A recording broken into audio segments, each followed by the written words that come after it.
प्यारे बच्चों, कक्षा 11 नागरिक शास्त्र की कक्षा में मैं शैलेंद्र चौधरी, प्रवक्ता, पटेल स्मारक इंटर कॉलेज, पटेल नगर घाटा गोरखपुर, आपका स्वागत करता हूँ। बच्चों, आज हम लोग राजनीति विज्ञान नागरिक शास्त्र की दूसरी पुस्तक राजनीतिक सिद्धांत के अध्याय 9 शांति के बारे में पढ़ेंगे। इस अध्याय का अध्ययन हम 2 भागों में करेंगे। पहले भाग में बच्चों जो चीज हम समझेंगे वह शांति की भूमिका के बारे में, शांति के अर्थ के बारे में और संरचनात्मक हिंसा के बारे में समझेंगे। इसके अलावा हम समझने की कोशिश करेंगे हिंसा की समाप्ति। बच्चों, आप युद्ध, आतंकवाद, हत्या आदि की घटनाओं से पुकारती हुई अखबारों को देखते होंगे, तो क्या ये शांति का माहौल है? आपको क्या अनुभव होता है? बच्चों, जिस प्रकार लोकतंत्र, समानता, स्वतंत्रता एक चर्चित घटनाएं हैं, उसी तरह शांति के बारे में भी व्यापक विचार विमर्श होता रहता है, क्योंकि यह शांति ऊपरी आम शब्द से बनती है जो हाल फिलहाल में ज्यादा चर्चाओं में आई है। इसके बारे में अनेक तरह के विचार हैं। जैसे नकारात्मक रूप से कुछ विचारकों ने इसके विचारों को व्यक्त किया है। नीत्शे जो एक विचारक था, उसने युद्ध को महिमा मंडित करने का प्रयास किया, युद्ध को परिहार बताया। आपने फांसीवाद, नाजीवाद का नाम सुना होगा। वह युद्ध को महिमा मंडित करते थे। यहां तक कि विल्फ्रेडो पैरेटो ने कहा, अधिकतर समाजों में शासक वर्ग का निर्माण सक्षम और अपने लक्ष्यों को पाने के लिए ताकत का इस्तेमाल करने के लिए तैयार लोगों से होता है। उसने भी यह स्पष्ट किया कि समाज का निर्माण शांति से नहीं, अशांति के माहौल में, अर्थात जो है भय के माहौल में होता है। बच्चों, द्वितीय विश्व युद्ध के दौरान जो युद्ध हुआ, ब्रिटेन के ऊपर जर्मन के विमानों ने बमबारी की, व्यापक जनहानि हुई। जवाब में ब्रिटेन ने अपने 1000 विमानों को, बम वर्षक विमानों को जर्मनी की तरफ भेज दिया। हिरोशिमा और नागासाकी का नाम आपने सुना होगा, जहां अमेरिका ने अगस्त 1945 में परमाणु बम का विस्फोट किया था। इसमें लाखों लोग मारे गए। जो मारे गए लोग थे उसमें 95% लोग आम जनमानस के लोग थे। यह कहां तक मानवता के लिए उचित था? ऐसी स्थिति में यह सोचने पर विवश होना पड़ता है कि युद्ध के द्वारा शांति स्थापित नहीं हो सकती।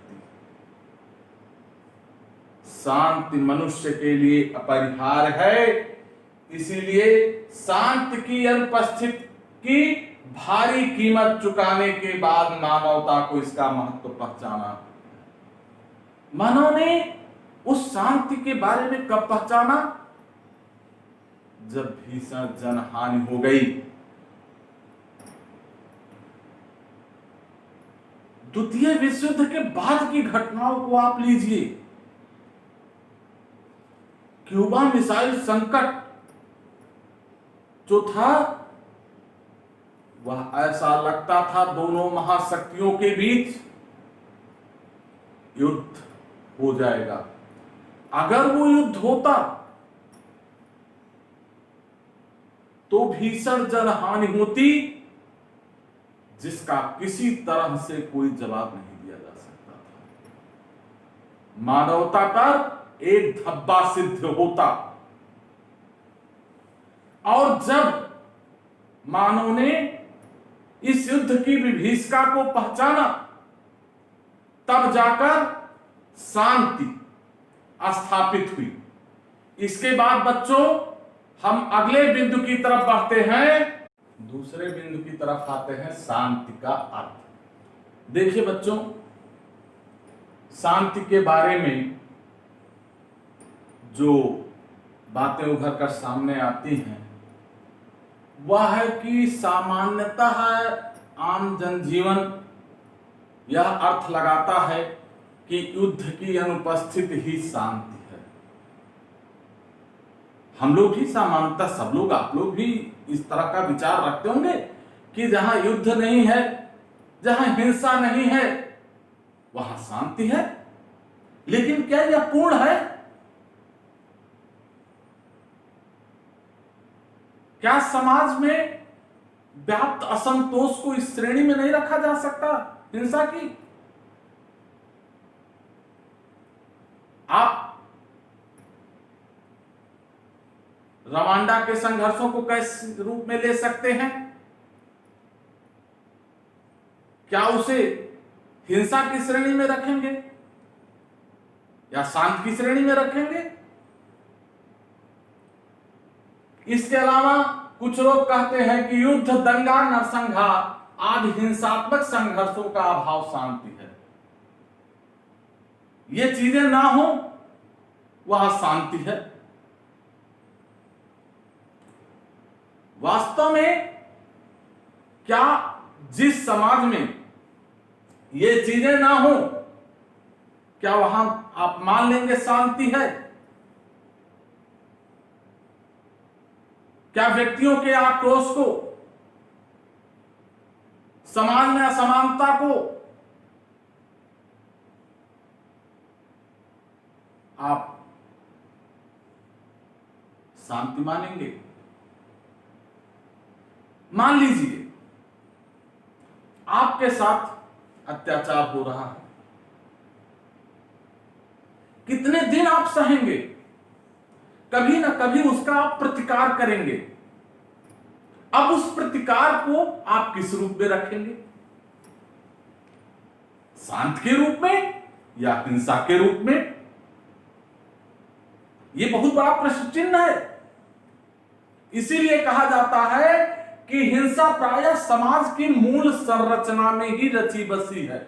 इस समाज की जो मूल ढांचा है वह चाहे जाति व्यवस्था हो, धर्म व्यवस्था हो, शोषणकारी व्यवस्थाएं हो, समाज के सत्तात्मक रूप हो, इन सब में कहीं ना कहीं हिंसात्मक प्रवृत्ति देखने को मिलती जुलती है। वास्तव में उसे हम शांत नहीं रख सकते। लेकिन अगर साधारण और सीधे शब्दों में देखा जाए तो आप कह सकते हैं जिस समाज में क्षमता मूलक व्यवस्था व्याप्त हो, लोगों की आवश्यकताएं पूर्ति हो, और जिस समाज में हिंसा ना हो, वहां शांति के रूप में आप उसे परिभाषित कर सकते हैं। यह वर्तमान समय में विचारकों के अध्ययन का महत्वपूर्ण केंद्र बना हुआ है। कोई हिंसा को प्रतिकार के रूप में सही मानता है तो कोई विरोध के रूप में, कोई किसी रूप में हिंसा का सहारा लेता है। इसीलिए वर्तमान समय में जितने अन्य विचारधाराएं महत्वपूर्ण हैं, उसमें शांत एक महत्वपूर्ण अवधारणा है। यह चीज संयुक्त राष्ट्र संघ ने भी स्वीकार की कि विश्व में शांति स्थापित करने के लिए कहीं कहीं बल प्रयोग का सहारा भी लेना पड़ता है। अब उस बल प्रयोग को आप किस रूप में देखेंगे, यह भी एक प्रश्न चिन्ह खड़ा करता है। क्या बल प्रयोग हिंसा नहीं हो सकती? इसीलिए यह एक गंभीर चिंतन का विषय बना हुआ है। अगला बिंदु है बच्चों, संरचनात्मक हिंसा के विभिन्न रूप। इस संरचनात्मक हिंसा क्या है? देखिए, आप जिस समाज में रहते हैं, इस समाज में अनेक रूढ़वादी परंपराएं हैं, और ये जो रूढ़वादी परंपराएं हैं अनेक असमानताओं को जन्म देती हैं, और जिस समाज में असमानता होगी वहां हिंसा होगी। बच्चों, यदि मान लीजिए एक शोषित वर्ग द्वारा यदि भेदभाव का विरोध किया जाता है और उसके विरोध के कारण जो उसका शोषण कर रहे हैं, उससे समाज में संघर्ष की जो स्थिति पैदा होती है, उसे संरचनात्मक हिंसा कहते हैं। क्योंकि जो व्यक्ति शोषित होगा उसके अंदर धीरे धीरे आक्रोश व्याप्त होगा, और उस आक्रोश का परिणाम यह होगा कि वह दूसरे वर्ग का, जो शोषित करने वाला वर्ग है, उसका विरोध करने लगेगा, और इस विरोध के कारण जो हिंसा होगी वही संरचनात्मक हिंसा कहलाती है। ये संरचनात्मक हिंसा 4 रूपों में आप देखते हैं। पहला, जाति व्यवस्था व छुआछूत। समाज में जाति व्यवस्था व्याप्त है।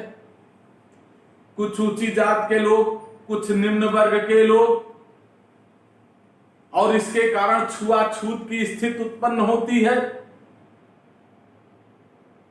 उच्च वर्ग के लोग निम्न वर्ग के लोगों के साथ भेदभावपूर्ण व्यवहार करते हैं। इसके कारण जो उसका शिकार निम्न वर्ग है, जब वो अपने अधिकारों के प्रति सचेत हुआ और इन चीजों का विरोध करना प्रारंभ किया, तो जो उच्च वर्ग के लोग हैं उनसे उसकी टकराहट हुई, जिसके फलस्वरूप समाज में जो हिंसा हुई का रूप देखने को मिलता है, वह संरचनात्मक हिंसा की श्रेणी में आता है। भारत को आप लीजिए, जाति व्यवस्था पर आधारित भारतीय समाज में ऊंच नीच का बोलबाला था।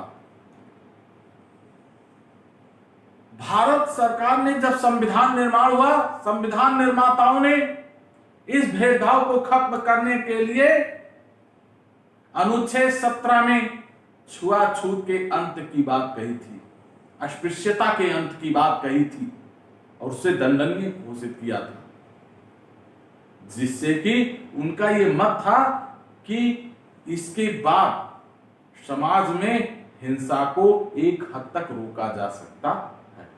दूसरी आती है पितृसत्ता। संरचनात्मक जो हिंसा उसका दूसरा है पितृसत्तात्मक।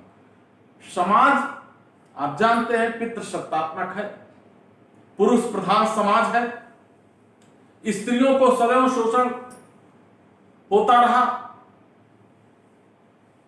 और जब धीरे धीरे स्त्रियां भी शिक्षा में आगे आई, अपने अधिकारों के प्रति जागरूक हुई, तो क्या हुआ? जो समाज सदियों से अधिकार जताता आया है, पुरुष समाज, क्या वो इतना आसानी से समझने वाला है? तो इस स्थिति में जो टकराहट, जो मतभेद देखने को मिलता है, उसे भी संरचनात्मक हिंसा के रूप में माना जाता है। यह दूसरा। तीसरा आता है उपनिवेशवाद।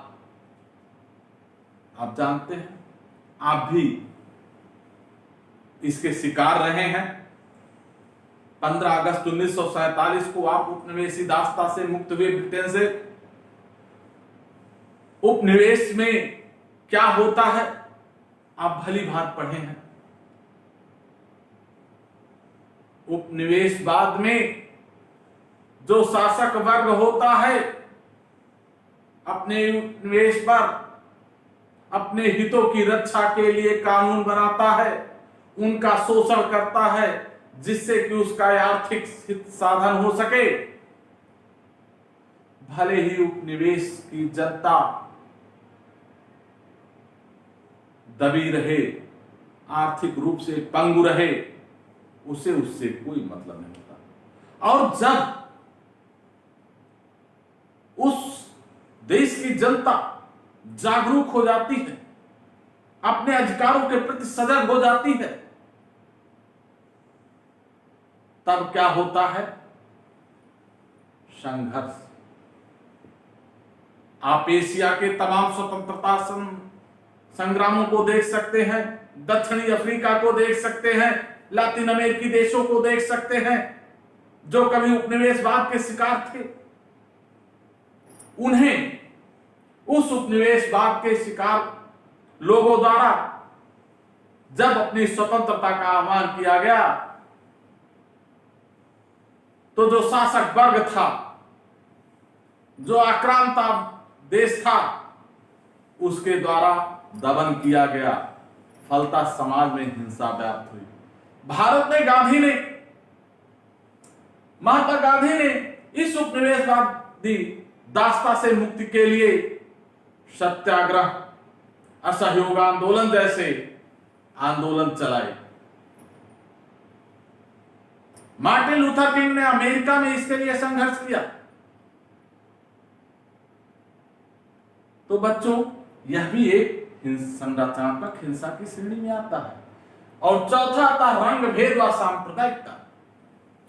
रंग भेद की नीति दक्षिणी अफ्रीका में बखूबी देख आपने पढ़ा है। गांधी जी के साथ कैसे वहां दुर्व्यवहार किया गया, वहां के मूल निवासी अफ्रीकियों के प्रति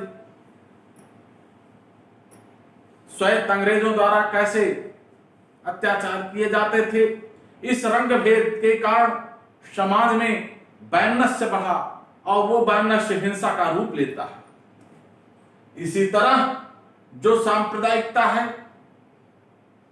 अर्थात विभिन्न धर्मों के बीच जो असहिष्णुता का भाव आता है, उसके कारण भी समाज में हिंसा जन्म लेती है। इन हिंसा को संरचनात्मक हिंसा की श्रेणी में रखा जाता है। तो समाज में व्याप्त जितनी प्रकार की हिंसाएं हैं, प्रत्यक्ष अप्रत्यक्ष रूप से, व्यक्त अव्यक्त रूप से, वे सभी संरचनात्मक हिंसा के श्रेणी में आते हैं। लेकिन ऐसा नहीं है कि इसे समाप्त नहीं किया जा सकता। यदि न्यायपूर्ण और टिकाऊ शांति की व्यवस्था करनी हो, तो उसके लिए बातचीत सर्वोत्तम उपाय हो सकता है, क्योंकि युद्ध का जवाब युद्ध नहीं हो सकता। बातचीत के द्वारा ही आप अस्थायी और टिकाऊ शांति प्राप्त कर सकते हैं। एक उदाहरण समझिए बच्चों,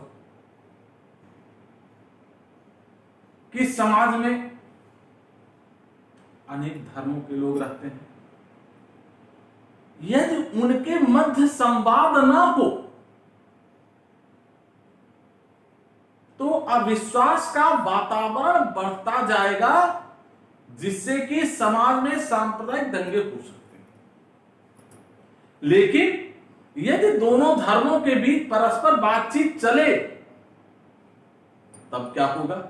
सामंजस्य और शांति जो अस्थाई है वो बना रहेगा। इसके बाद बच्चों हम अगले बिंदु की तरफ बढ़ते हैं, हिंसा की समाप्ति। बच्चों, समाज में जो हिंसा व्याप्त है उसे कैसे समाप्त, प्रश्न उठता है। देखिए, यूनेस्को ने कहा था कि चूंकि युद्ध का आरंभ लोगों के दिमाग में होता है, जैसा कि आपने संरचनात्मक हिंसा के अंतर्गत पढ़ा है, इसीलिए शांति के बचाव भी लोगों के दिमाग में ही रचे जाने चाहिए। यूनेस्को ने स्वीकार किया कि लोगों के दिमागों में ही शांति से के बचाव की उपाय किए जाने चाहिए, लोगों द्वारा स्वयं प्रयत्न किए जाने चाहिए। समाज में असमानता दूर करके भी शांति स्थापित की जा सकती है, वह चाहे राष्ट्रों के मध्य हो भेदभावपूर्ण नीति, चाहे समाज में व्यक्तियों के मध्य हो, चाहे धर्मों के मध्य हो।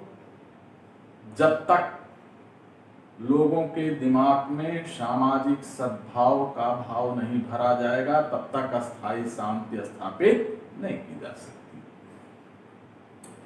देखिए, कभी कभी शांति स्थापित करने के लिए हिंसा का सहारा लेना पड़ता है। शोषित वर्ग द्वारा अपने हितों की रक्षा के लिए विरोध हो, चाहे उपनिवेशी शासन में ये व्यवस्था हो, अपने अधिकारों से वंचित वर्ग द्वारा जब हिंसा का प्रयोग किया जाता है तो उसे शांति संस्थापक हिंसा के रूप में रखते हैं। वर्तमान समय में देखिए, संयुक्त राष्ट्र संघ द्वारा विभिन्न देशों में शांति स्थापित करने के लिए अशांत क्षेत्रों में शांति सैनिक भेजे जाते हैं, वह भी शांति संस्थापक हिंसा की श्रेणी में आता है, क्योंकि उस हिंसा का उद्देश्य है शांति स्थापित करना। इसके अलावा बच्चों, महात्मा गांधी ने जो शांति संस्थापक हिंसा के रूप में सत्याग्रह सवना अवज्ञा का प्रयोग किया था, ये महात्मा गांधी ने भी इसका प्रयोग किया, लेकिन वो किस रूप में था? सत्याग्रह और सविनय अवज्ञा। सत्य के प्रति आग्रह के द्वारा वह अंग्रेजों को झुकाने का प्रयास कर रहे थे। इसके अलावा सविनय अवज्ञा का, कि जो कानून अनुचित है, जो भारतीय जनमानस के विरुद्ध हैं, उनकी अवज्ञा करने का उन्होंने आंदोलन चलाया। और ऐसा ही आंदोलन 1960 में अश्वेतों को अमेरिका में अधिकार दिलाने के लिए मार्टिन लूथर किंग ने भी किया, इनका प्रयोग किया। ये सब क्या है? शांति संस्थापक हिंसा, अर्थात हिंसा की समाप्ति के लिए किए जाने वाले उपाय थे। जो संरचनात्मक हिंसा है, यदि उसे समाप्त कर दिया जाए तो समाज में स्वभावतः अपने आप शांति स्थापित हो जाएगी। शांति स्थापना आज सबसे बड़ा महत्वपूर्ण विचारणीय बिंदु इस विश्व के सम्मुख है, क्योंकि युद्ध की विभीषिका को पूरे विश्व ने देखा है, मानवता कलंकित हुई है, जनमानस ने भीषण हानि उठाई है। इसीलिए मानवता की रक्षा के लिए, विश्व के कल्याण के लिए आवश्यक है कि शांति स्थापित करने के सार्थक प्रयास किए जाएं। इसी के साथ बच्चों यह भाग समाप्त होता है। धन्यवाद।